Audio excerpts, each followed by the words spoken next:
Hi, I'm Katie Halcrow with Power Up Prep, and I'm super excited today to take you through some tips and strategies to help you power up your ACT.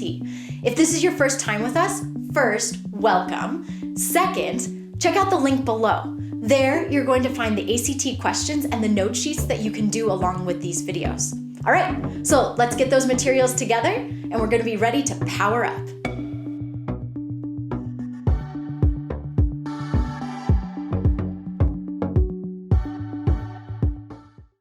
Okay, so I'm a math major at heart. I was a math major in college. I love math deeply. I love calculus. I'm one of those crazy people. So when I'm thinking about grammar, a lot of times I like to think about it in terms of formulas. And so the next one we're going to talk about is not a formula, but it still has to do with math. So I'm talking about parallel structure in your sentences. So when we're talking about math, parallel lines are lines that are going in the same direction, right? They have the exact same slope. They're moving the same way. You want your sentences to be parallel as well. So you need to make sure that the words and phrases in your sentence are parallel, that they're matching. So you need to make sure that you're matching verb form. So I like to go to the movies to see friends and milking cows.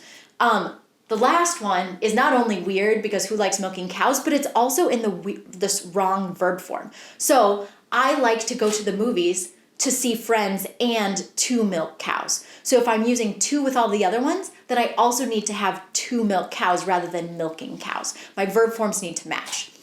Another way that we need to have things match is with phrasing. So if you phrase things a certain way, like I like to go through the woods and over the stream, that would be matching verb phrases because they're talking about through the woods and over the stream.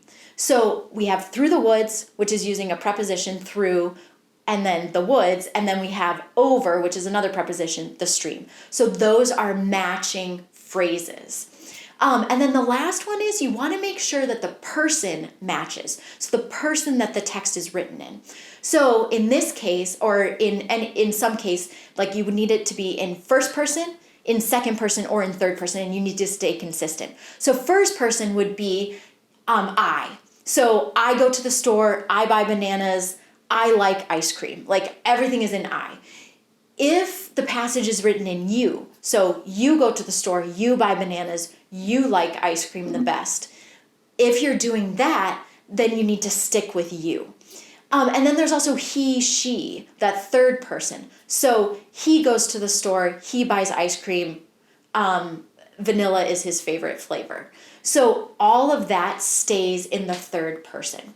So you need to just make sure that your person is consistent. Okay, so when we're thinking about parallel structure, we want to make sure that the parts of our sentences match, which means we have to match verb form, we have to match phrasing, and we have to match the person that the text is written in, either first, second, or third.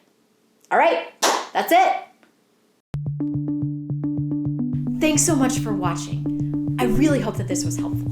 If you have any questions or comments, please don't hesitate to leave them below. We love to hear from you. Also, if you like what you see, hit the subscribe button so that you won't miss out on any of our curriculum or other tips and tricks that can help you power up your ACT.